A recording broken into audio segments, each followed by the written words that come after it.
Hi HR Nation, welcome back to another episode of the HR Leaders Podcast, the show where we explore the future of work with industry experts and HR executives in the world's leading global brands. Today we're joined by Sara Milesson, Vice President of HR for Trelleborg Industrial Solutions. Welcome to the show, how are you? Thank you, I'm fine, how are you? Not too bad, not too bad. It's actually quite interesting speaking to someone who's actually been traveling recently. How's it been? It was a little bit weird. The 7 years before the pandemic, I used to travel every second week, and that was my life. And I've had a global role since then, right? But then we couldn't travel for over the past 18 months, and I just today got back from the Czech Republic, so that was my first travel abroad for 18 months. A little bit weird, and but also great to see some people. But the traveling portion of it was a little bit weird because you're out of tune.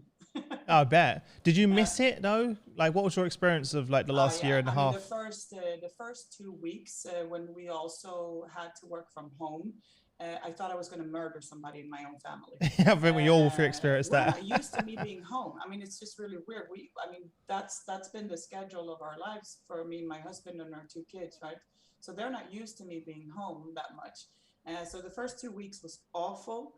Then I kind of got a little bit accustomed to it. But then we started getting invited to a ridiculous amount of meetings. Because you could, invited everybody. Yeah. And I found myself like 3 months down. I was having a conversation with my manager, and I said, you know what, I can't take it anymore. I have absolutely no downtime. I have no time to reflect. People are just feeding me information all day long. When am I supposed to make a decision? When am I supposed to reflect about all of this information and come up with something? I mean, that's why they tell me all of this, right? Not just because of the sake of it. So then we both agreed that he was having the same sort of feelings, and then we kind of like, okay, this is what we have to do. We found some sort of balance before summer break. Then summer was amazing, now we found balance. Let's put it like that. Yeah.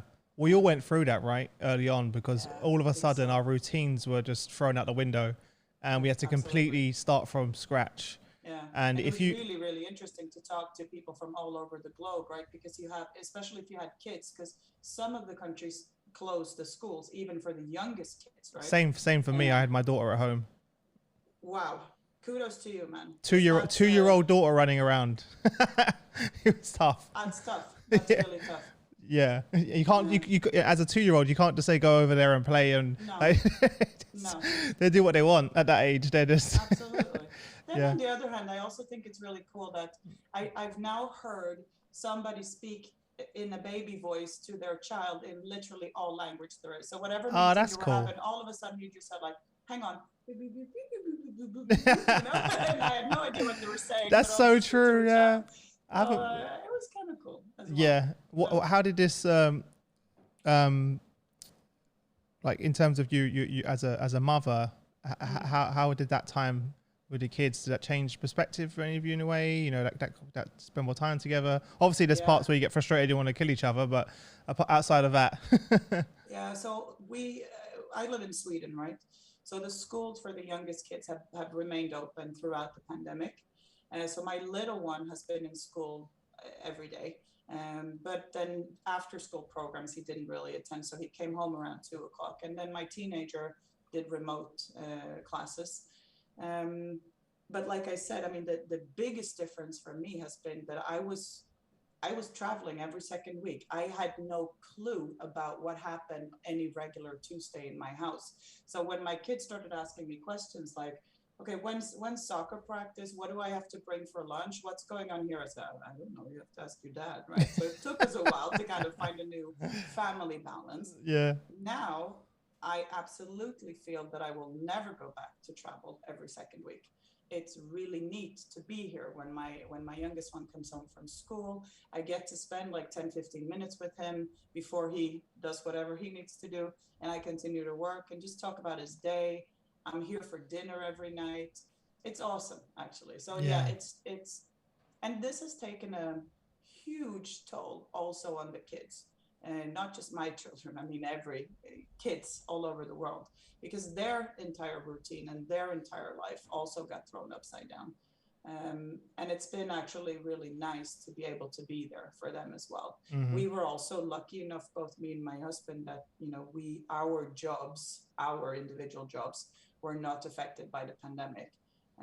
So we've been really lucky in that sense. Yeah. And being Swedish, I mean, social distancing, that's kind of what we do anyway. So that really hasn't been an issue. You don't have to tell anyone anything. We're already doing it. Yeah, I don't want to be close to anybody, man. It's good that it's so many leaders like yourself that I spoke to have had that kind of realization that they don't want to go back to traveling much they used to. They're realizing they were missing some moments. They didn't have that quality time. Obviously, you're not doing it like you're doing it for your family, for your kids, right? There's a reason behind that, but and you didn't really know anything else, right? For me, I mean that's what we did for 7 years. Yeah. And not because I felt like I had to. I really wanted to. I really enjoyed it. Then on the other hand, now that I'm out of that, and I kind of feel like, okay, I'm going to step back into it, but not to the extent like I did before.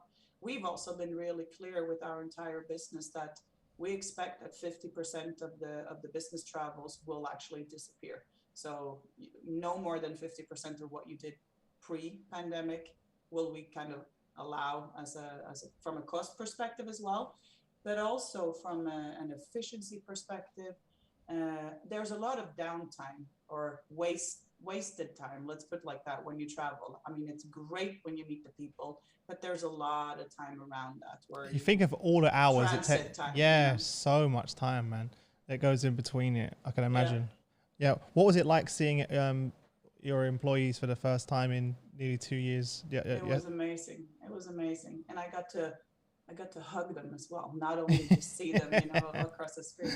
I think what's been really, what has really worked is that if you already kind of had a relationship with a person, continuing a relationship remotely like this has been totally fine, really effective actually. But you missed maybe a little bit of a chit chat in between. But starting a new relationship with a manager or an employee has been absolutely more difficult. And you have to almost exaggerate the way that you talk, the way your body language, the message that you're trying to get across to make people trust you. And trust you enough to tell you what it is that I would like them to tell me, right? Mm-hmm. So that's been also a real change. On the other hand, I also right now, I mean, I never thought that I could ever do a leadership development workshop online, but I can. It turns out, and I can do them. Well, you knew you could do it, but you didn't think that you could have the impact, right? No, this was also an eye opener for all of us, I think, and also, I mean, everything from a sales cycle to an employee cycle to leadership, everything. You can do an awful lot without physically going to see a person. Then there are things that you cannot do without physically seeing a person, because we are human beings, okay? We're not meant to not meet each other. So I think you just have to find that. What are some of those things that you'd think of? What are some of those things you think that need to happen face to face? I think that if you're having a really difficult conversation with somebody, that for me still needs to happen face to face. If you have the option, I mean, there's always ways around it, but if you have the option, that's one of them. Starting a relationship with a person, also I think is a lot easier if you can do that face to face. But it's more about, I guess, the things that they are not telling you. Do you know what I mean? That's kind of my job, to read between the lines. I get it, because it's especially over a video call, it makes it harder, right? You can't read body language as well, tone even sometimes. Exactly. And it's just difficult for people to open up and be vulnerable virtually.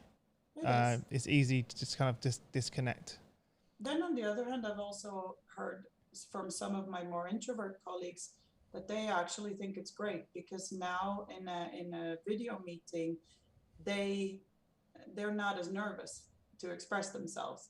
And it's also clear if you are a good host of a meeting on video, you also make sure that everybody gets equal airtime, which actually is easier to do on video than in a meeting room, because some people have a large personality and they take over, and maybe they have a lot to say about a certain subject, but it's easier to control airtime. That's a for new each and skill, everyone. right? That our leaders are having to develop. Yeah. All of us Yeah. are having to develop along the way. So you Yeah. mentioned what is your approach at the moment to working since we started to come back? You mean from a remote perspective? Yeah. Or? Is it, have Yeah. you gone kind of a hybrid? Fully, Yeah, absolutely. And I think, to be honest, I think almost all companies will have to move into some sort of hybrid. But when I say some sort of hybrid, it needs to be something that suits that company. Of course, the job that you actually do, the people, the team, the manager style.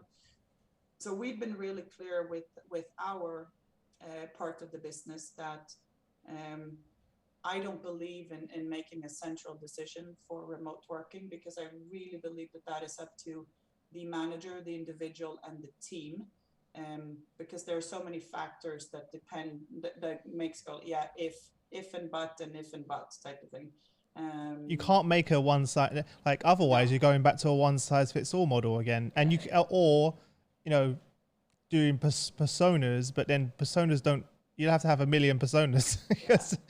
Plus, for me, the fundamental question is this: do you trust your employee to do a job even though that person is not sitting next to you or across from you or wherever?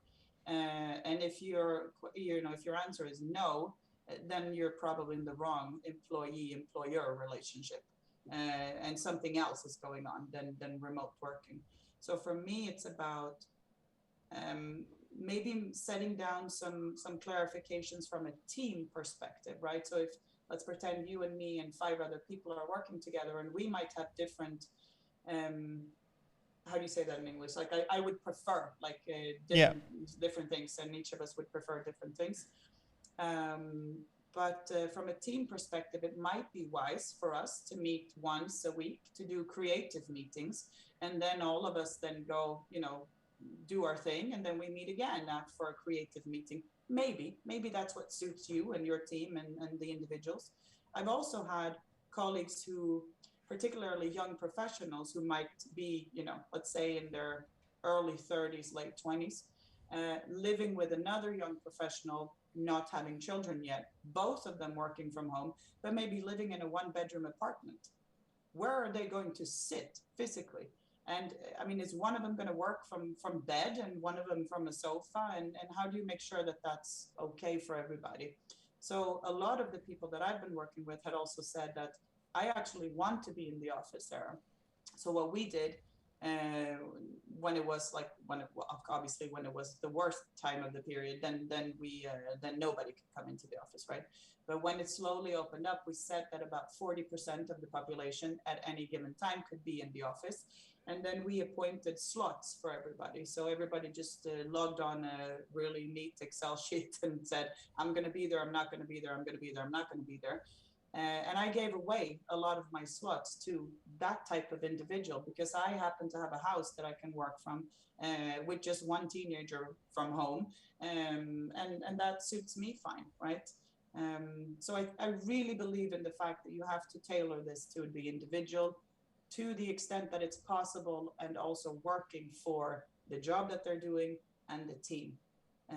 And you as a manager, you're the one that needs to adapt. Yeah. So to be clear, you've essentially empowered the manager and those individuals to make that decision themselves, as opposed to saying you have to be in X many times a week, etc. Yeah. Then I don't believe in 100% remote working, because I think that you also benefit a lot as a human being from social interaction. I agree. But neither do I believe in the 100% you have to be at the office type of thing. Then of course there's a huge difference, because the company that I work for, we also have manufacturing sites, and you can't really manufacture something from home. So those guys and girls always had to be there, and then you have to make sure that you cater to that as well, and set up that was more from a health and safety perspective rules, right? How many people can we be in the canteen at the same time? How many people can work on one line, maybe, so on and so forth. that's one thing. But then if you have the option or the opportunity or the, if it's feasible for you to work remotely and it suits you, why not, right? It's true. How have A you made lot of sure that there's companies have done really well. some companies I've spoken to, they've really struggled with this sort of us and them mentality versus their in-office workers versus their blue-collar workers? Has that been something that has come up? No. Yeah, well, yeah, it's come up. But for me, again, it's really clear. Can you do your job from home? If the answer is no, then sorry, my friend, that's your job. That's what I pay you for. That's what you're here for. Then I will do whatever I can to make that job as fun and exciting and developing as possible, and obviously safe in the situation that we've been in. Mm-hmm. But you can never compare two jobs that are completely different from each other. It's ridiculous to do. It's like asking, somebody who's been through university and has a high-flying engineering techie job, right? How much money do you make? Because I think that I should make the same, even though I've only graduated from high school, right? It's a ridiculous comparison. Mm-hmm. So for me, we've just been really, really clear that we will do whatever we can to make sure that your particular job will work the best way for you and for the company. Yeah. A big topic, and I think one of the silver linings of COVID has been around this lens and focus on well-being, which has come to the forefront. How have you been supporting employee well-being during? So that's the difference, right? Because you also benefit from actually coming to the workplace every day, because I get to see you and I get to see how you're doing and what's going on with you, how you interact with others. It's a little bit more hidden if you're working remotely. And since this was is a pandemic that hit all of us, but not on equal terms, but it hit all of us. I think it's been really, really important for all of our managers and HR and actually colleagues and coworkers to be more careful with each other, if that makes sense, to really reach out to each other in a way that maybe you didn't have to do before, to be a little bit nicer than you have to be, because people have been and are really vulnerable in this situation. And this amount of change and stress affects all of us really differently. So it's really hard to tell if you're doing okay, if you're not really saying anything to me about it.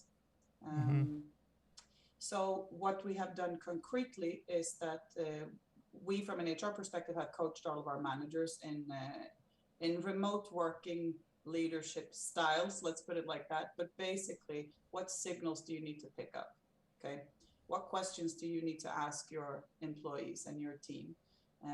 And also made sure that kind of all of our employees also understood you cannot fully rely on your manager to ask you how you're doing. You also have to open up, and you also have to tell us if we can help you in any way. Because you never know what's going on in a person's life, right? It can be somebody close to them that, worst case scenario, died. It can also be somebody close that lost their jobs. It can be the hassle of, like you're saying, having to juggle work and a 2-year-old at the same time. I think that we have been able to create an environment where people have been more open with each other, because it hasn't been embarrassing to say that I'm struggling because of so and so and so. Also, returning to work is struggling for some of our employees, and I've spoken to some of them, and they if I generalize, let's say the more introvert type of persons, and they've been really scared about coming back to the office because they've been unaccustomed to being around people in that sense, even though they've spoken to people every day. But now physically sitting next to somebody was a hassle. So we've been coaching them on an individual basis and trying to set up a plan for slowly re-acclimatizing, if you can. Does that make sense? Yeah, of course. You know what I mean? Yeah. Yeah. And these are all firsts, right? as organizations, leaders. Yeah. There's no case studies. There's no, very No, few, not many people have experience on this and how you deal with this. So no. And I yeah, think that also, for me, this has really put a lot of pressure from a leadership perspective and from an HR perspective, because there are no rules that fit everybody. There is no one size fits all. So what that means for you as a manager and as an HR is that you have to take additional responsibility in reaching out and understanding the individual, and then creating individual rules, maybe around these people, right? yeah. And let's not forget that we're doing this whilst having to deal with our own, Yeah, looking after our own well-being, our own family, our own issues, and exactly. the responsibility of taking care of our teams. And that's something I really struggled with, and sometimes continue to struggle with, to be honest. And it can become overwhelming. Because I'm not, my biggest concerns during the last 18 months wasn't so much about Chris. It was about everyone else, the business, the team, making sure we have a company that's still here to support everyone, their friends, their family, their kids, right? And then I was almost looking after Chris. I wasn't looking after Chris, to be honest. I did a really bad job of doing that, and paid the price by suffering my own with my own anxiety and everything else that came along with it as well. So we're asking our managers to do all of that and take care of themselves at the same That's what time. I mean. So everybody kind of needs to pitch in on this one, because we're all affected one way or another, like it or not, but we're all affected. And for some people, it's been tougher than others, but we're all affected. Yeah. So for me, I mean, like I started up saying, that you've heard somebody talk baby talk in every language, but the neat thing about it is that we also forgave, maybe is too strong of a word, but we let's say forgave behaviors and situations in a meeting session, in a business setting, that we never did before. Okay, so the little costume that you brought on, I'm going to work costume, and shell, if you may, that had to come off for everybody, because you can't have that and at the same time talk to your dog, your cat, your 2-year-old, your whatever, and juggle people. Like I'm working from my kitchen, so having kids coming home from school, opening the fridge and doing all kinds of crazy stuff in my kitchen, right? And everybody knows now. Also, so my kids are even waving to some of my colleagues, because they've seen them quite a lot. Yeah. So the benefit of that was that it also brought us a little bit closer, I think. More, it humanized us in a way. Definitely. Which I think is kind of cool. I know you have a big, you're very passionate about diversity, or DE&I, and neurodiversity as part of the new diversity template. Could you share more about that? Yeah, so it's actually quite a personal story, because my oldest son was diagnosed with autism about 2 years back, and he is now 14. And obviously this is something that you're born with, and looking back after we kind of realized that this was what he is, however you want to say that depends, I've learned, on the person. You look back, of course, at his childhood and you're like, man, we're dumb. How could we not have seen that? Or how could we not, pin those 2 and 2 together, and so and so. But it also now clearly made me realize that, in the sense that we're talking about diversity and the wider perspective of diversity, not only the UN targets of diversity, but also different personalities, right? Which is something that we deal with in HR all the time. How do I coach this particular person in the smartest way? How do I make sure that I don't hurt the feelings of this particular personality, so on and so forth. And it really got me thinking that, okay, so are we really catered then as employers to take care of people with a wider neurodiversity perspective? And I'm absolutely not an expert on that. I'm a mother and of an autistic son and an HR professional, right? So those were kind of like my weigh-ins, if you may, for the topic. But I've really started to dig into, okay, so when we talk about this, how do we do that as an employer? How do we make sure that that a person that comes to an interview, let's say, cannot physically look you in the eye? And that is something that, you know, whatever tips and tricks you read about, you know, how to get the job at the interview, right? That's what you have to do. Firm handshake, look people in the eye, be quick in your answers, witty, blah, blah, blah, blah, blah.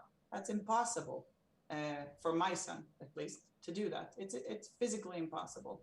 And so I got to thinking, okay, so what do we have to do then? How will he explain that? And now he's only 14, right? But will he send a letter to the HR department and saying, this is what I have difficulties with?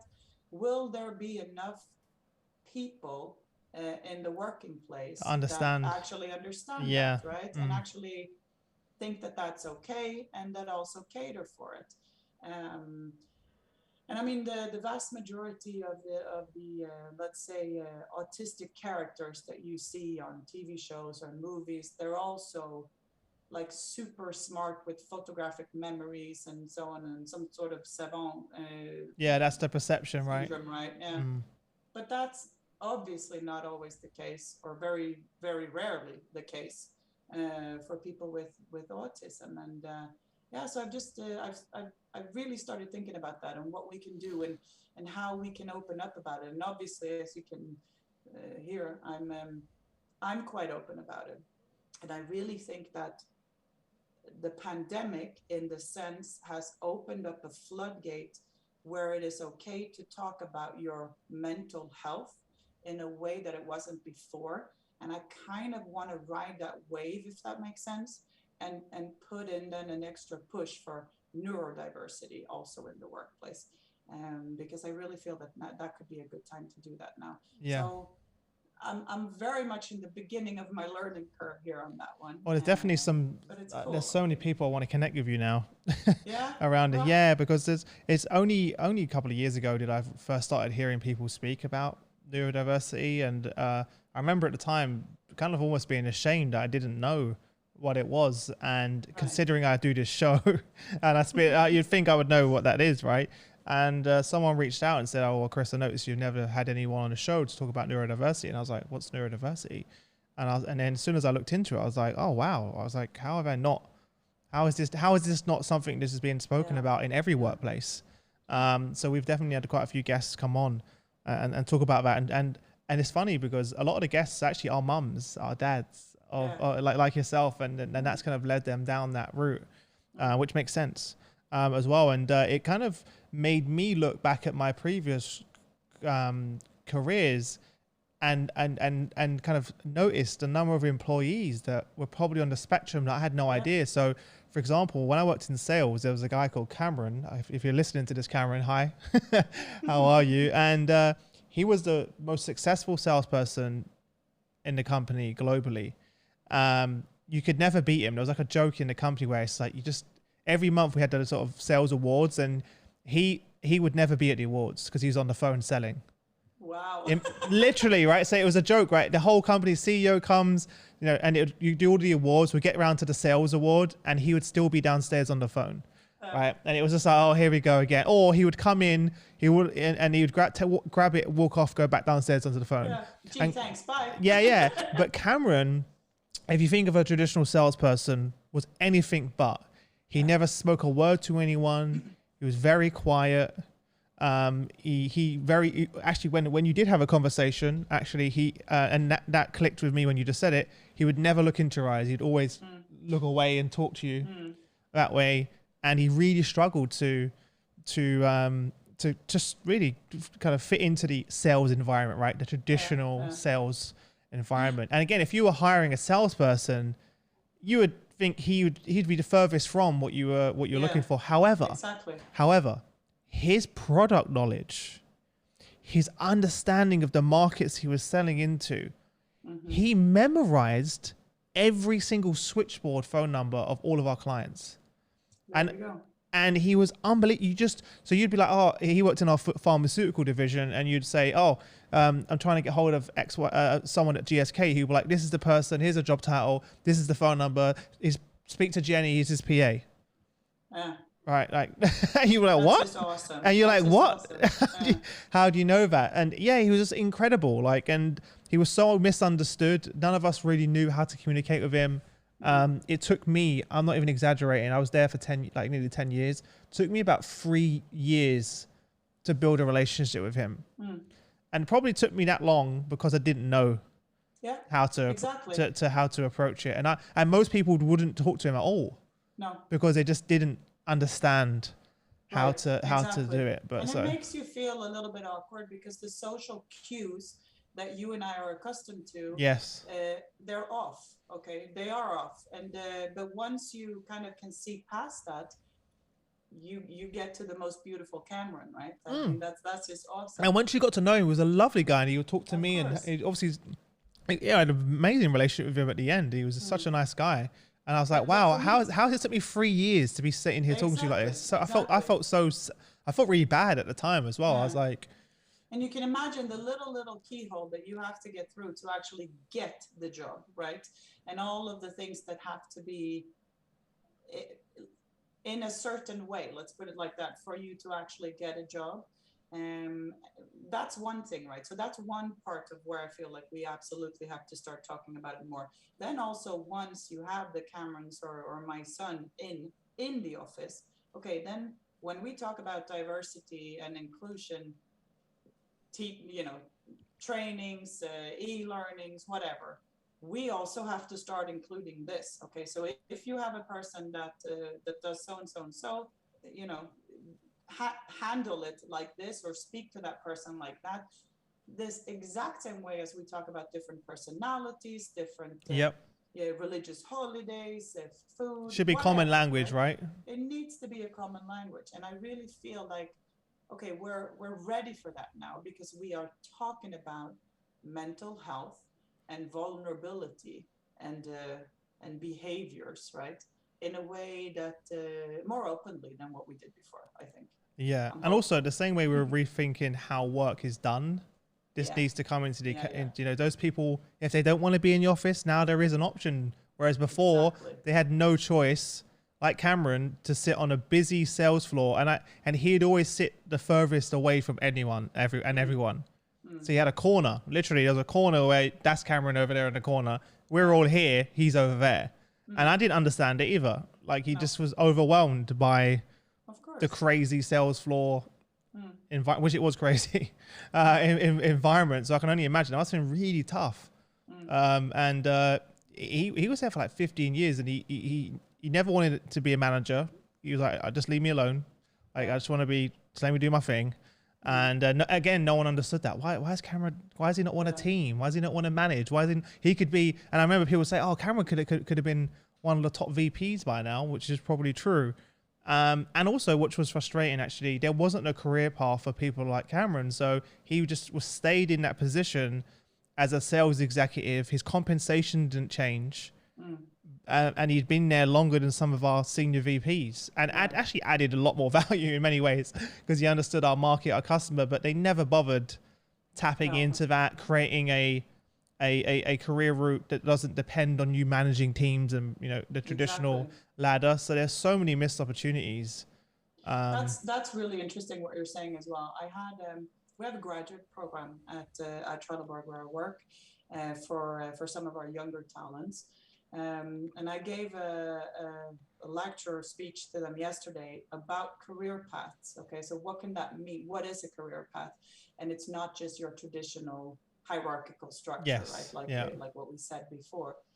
And don't for a second believe that you're successful only because you have a certain title, or when you earn a certain amount of money, or managing this many people. Exactly. So I'm also thinking that is absolutely something that we need to talk about more. I think we're already doing that in a lot of companies, but even my youngest talents, right, still have it in their head of course, oh, I need to climb a ladder. No, you don't, my friend. There are career paths for every type of person out there right now. And if there isn't one in the company where you are, leave. Find someplace else that suits you. Okay, it needs to suit you. Otherwise, it's not worth your time and energy and passion. It's just not worth it, man. Yeah, definitely. I think it's also one of the reasons Career tip number one from Sara. Yeah, it's also one of the reasons I've said it a million times on this podcast, but that I quit my job and started this company. It's because there was this traditional, like, you had to do, you know, be a manager, director, and then you manage multiple teams, and then you got a division, and then, you know, and I was like, I don't want that. and they weren't willing to allow me to move sideways across the business into other functions. Really? Yeah, it's crazy, right? Your sales, you have to, I literally got told to stay in my lane. I was like, okay. And I think it was literally, I kind of understood at the time. It made sense to me in the sense that I like it, but they were like, well, look, Chris is making generating X many millions of pounds a year in sales. So therefore, if we move Chris to, we're gonna lose that. We're gonna lose that money. So that was idiotic way to think about your employees, by the way. But yeah, I've been there as well with having a manager say that to me as well. I need you to stay in your lane. Yeah, and I quit. yeah, exactly. So, and every time I got promoted or made more money, I thought that was going to make me happy, and I was just like, I'm miserable. Exactly. And then it was affecting my team because I weren't turning up. You know, I was coming in late. Didn't want to be there. Right? It kind of it was not great to get where I am. But listen, before I let you go, I want to jump into our quick fire round. So I'm going to ask you 5 questions. Okay. And you have 30 seconds to give us some amazing answers. Oh, wow. Yeah. What was the number one thing that was holding you back from becoming a senior HR executive? Poor management. On your behalf or on your company's behalf? No, I mean, no, poor manager, let's put it like that, poor leadership. So I've had the opportunity throughout my career to work with 4 amazing leaders and also equal amount or probably more crappy leaders. And it's the 4 ones that really moved me in the right direction and really pushed my career together with myself, of course, because once you're there, you have to deliver, right? But the one thing that was holding me back in certain situations would be poor leadership. Yeah. What's the best piece of business advice you've ever received? So I'm going to sound like a broken record now, but choose the right manager. Don't choose the right job. How do you go about doing that though? Very quickly. I know it's a quick fire round, but I want to touch on that a second. What does that look like? So the right job might be, you're being offered something that makes sense from a career perspective. It makes sense on paper, right? It's a bigger job, better pay, cooler title, fancier car, whatever it is that, makes that job cooler or bigger for you. But it has a manager that you feel so about. And then you might have a different option that would be an amazing manager that really believes in you. You believe in that person. You believe that you guys together can grow and build something cool, but it's not paying as much, and there's not enough, or there's not equal amount of status, whatever status means to you. Then go with the right manager. Yeah. 100% go with the right manager. What's one book you'd recommend to an audience, and why? Okay, this book is a book that I actually just found. It's from a Danish author, and it's called Debbie from Marketing has left the building or has left the office or something. Sounds like good that. already. Yeah, it's really cool because it is about change management and how so many companies fail when it comes to pushing through a big change. And it really gives really smart, snappy examples of why they failed, but also deeply rooted in proper science around it, right? What is it that you have to do to ensure that a change is successful? Nice. So Debbie from marketing, something. What's the, You're do you know, gonna do you know, find it. do you remember the author's name? Would you? No, but I'll find it for you. We'll find it I'll and we'll put it in for the you, description. okay? No worries. Sounds fun. It sounds interesting. What's one thing about your current business that you're most excited about? That we just kicked off our talent program, our internal talent program. I'm really excited about that one because it's a talent program that I've run in this format 5 years before in my previous company, and I've seen some amazing results both from a business perspective but also from an individual development perspective. And I now have 21 talents that are working on 7 different business projects. And I'm super excited. I can tell by your smile. And then very last thing before I let you go, if you could give advice to your peers who are sort of early on their journey, on their way to sitting in the seat where you are, what advice would you give them? And then where can people connect with you if they want to reach out and say hello? Right. So connect with me on LinkedIn. That's the easiest one. You will have, I'm assuming, a link on your description. One piece of advice, actually 2, don't be afraid to ask questions. Ask all the questions, even the dumb questions, because what's really important is that you understand the business, because that's the only way that you're going to be able to create a people strategy that supports the business, not just something that is great for HR. That's the one thing. And then the second part is actually just believe in yourself, okay? You bring stuff to the table that nobody else does because of your education, because of your background. They already have people who know sales, who know R&D, who know engineering, who know finance. They don't have anybody like you, and make sure that you bring that to the table because it is important. Amazing. Very powerful. Well, look, thanks for coming on the show. It means a lot. It's been a real pleasure as well. And I wish you all the best until we next chat. Okay. Thank you.